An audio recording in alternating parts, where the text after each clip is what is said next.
Greetings from Scholar Holler, a rise above Johnson City, Tennessee, overlooking the campus of East Tennessee State University. Buffalo Mountains that way.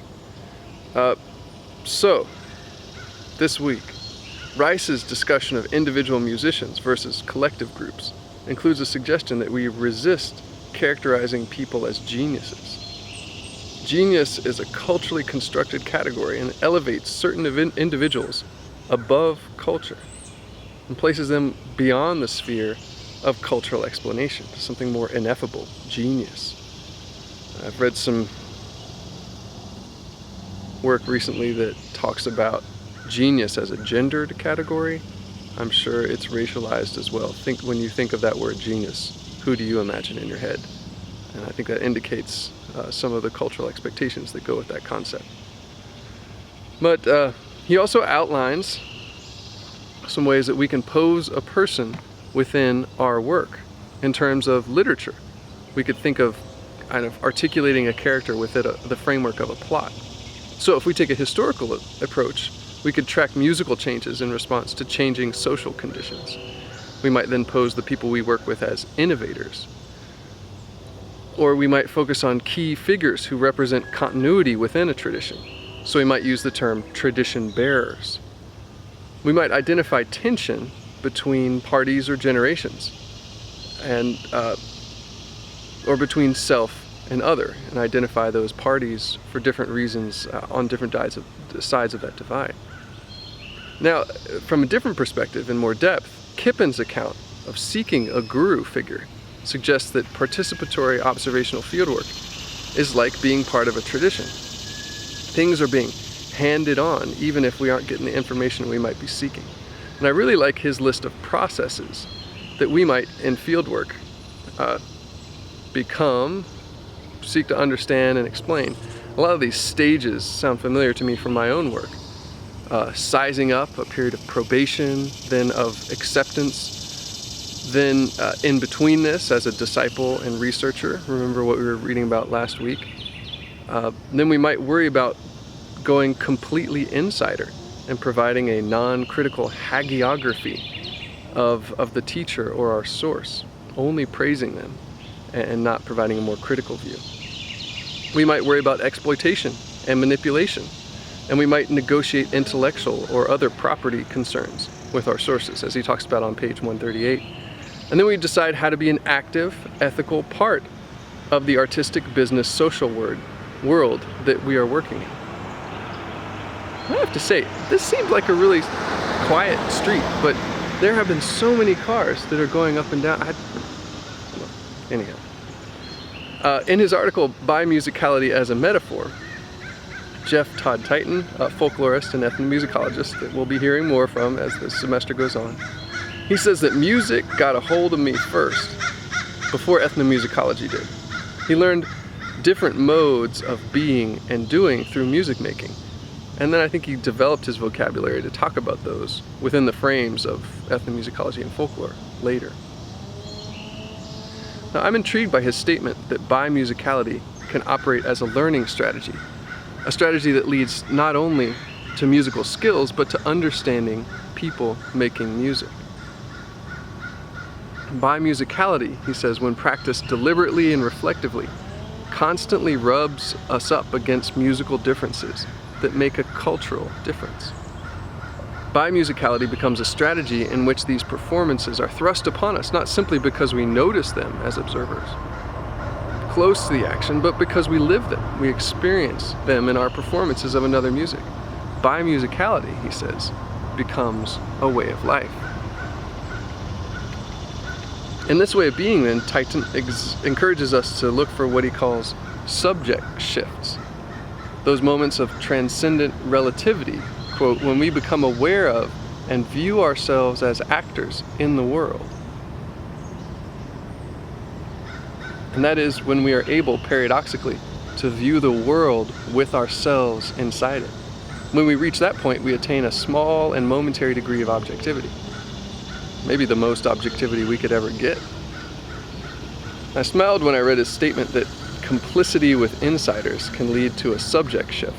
Right? That reminds me of Geertz and his wife fleeing the police in the raid piece that we read last week.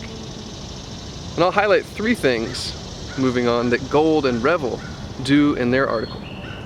They explain how Sharp and Karpeles had come to terms with the culturally heterogeneous folk traditions of Appalachia, and then to explain them.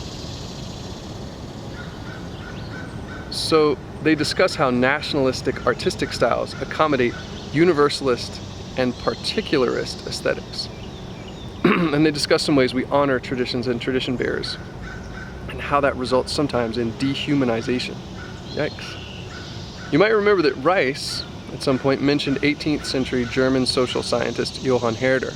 And here we learn more about Herder's assertion that, quote, folk music was a natural and unconscious expression. That the Volksgeist, or folk spirit, was explicable only as an expression of nature. Sounds nice, right? Nature's great. I'm hearing this birds and see trees, that's really nice. But it has the sinister side when we start associating that with people in a particular way. As Enlightenment seekers like Herder began to be interested in the folk, das Volk, they created a tension between the ideas of the universal and that of the particular.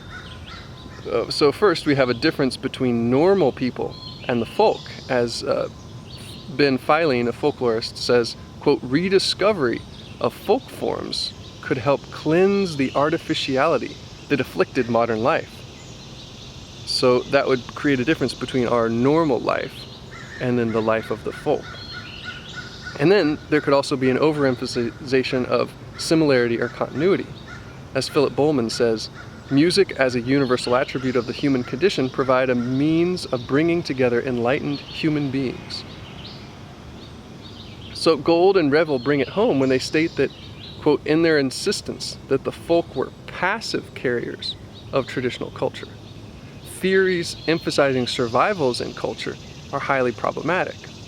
This type of theory provided a universal justification for the pursuit of ethnic particularity among diverse and heterogeneous peoples, both within the nation and across the world.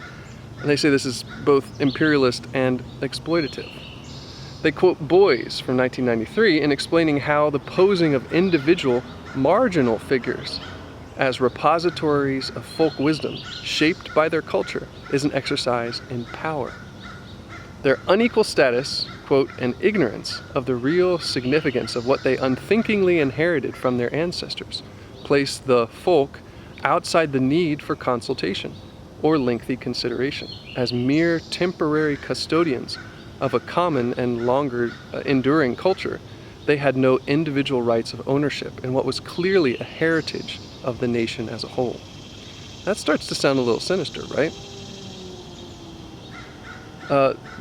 These authors also criticize Sharp's methods. Stick with me on this. They say Sharp had considerable difficulty in managing the contradictory elements of his thinking, particularly in resolving the imperatives of his particularist search for the essence of English culture, and his use of a theory based on universalist, scientific, and natural principles. This was both relativist, the folk as a universal category, and elitist, a particularist categorization, leading to a hierarchy of cultures. Sharp continued to link the supreme cultural value of an inherited tradition to racial attributes in this contradictory formulation in which creativity is viewed as a product of tradition, right? That's one of these big paradoxes about this whole situation of folk and creativity, right? And I think there we can see some of the roots and ways of resolving that paradox in ways that aren't particularly productive, I would say. Now, this discussion leads directly into Powell's chapter on Scholar Holler, this neighborhood where I am right now. We're up on the ridge, up the hill from ETSU, where many professors have lived over the years. And I've been intrigued by Powell's pointed critique of people like me. Professors, scholars, administrators, those in government, I guess, who don't acknowledge their own locatedness. As he puts it, not just in terms of identity, but in terms of the material and cultural landscape and the regional interconnections in which the writer is enmeshed. He continues, quote, who can we teach or learn about place if we deny the vital implications of our own most immediate surroundings, the campus landscapes in which we think, write, and teach. When academics fail even to attempt to address the fact that theirs is just one among multiple literacies for people of varied types and histories of literary practices, the public stature of academic literacy is diminished. An insular, devalued academy loses the opportunity to apply or integrate the knowledge it produces because it's vulnerable to attack by whatever interests seek to defend the status quo. And when we're not acknowledging our links to this larger community, I don't think it's clear that we're not speaking truthfully. So read carefully the anecdote about the ETSU presidency debate back then. What parallels do you see at ETSU and other institutions? These kind of things happen all the time, I think. How do we turn deaf ears to the communities in which we live and work? Powell's concerns about the materiality of our intellectual endeavors on page 200 has inspired me. And I know it's not really all that material, but I think the public online fora like our Soundposts blog and similar projects that I try and assign to my students are more concrete than typical research papers. And they engage more with a larger world than just the classroom. And per his discussion of interventions, think about what sorts of unifying interventions would you like to carry out at ETSU or elsewhere in your life and work? Now, I'd better wrap up before more cars start coming through here. The Tran reading is a concrete story about someone coming to terms with the realities of data collection and of becoming a scholar in Appalachia. I hope you find it encouraging, and I'm curious to hear what you think. Make sure you come up with a concrete, conceptual, and/or rhetorical center for your literature review, and as you think through your project more, make sure that you've signed up for a free SoundCloud account and that you include a link to the SoundCloud page for the sounds that you've recorded and will transcribe for the milestone assignment. All right, keep your ears open.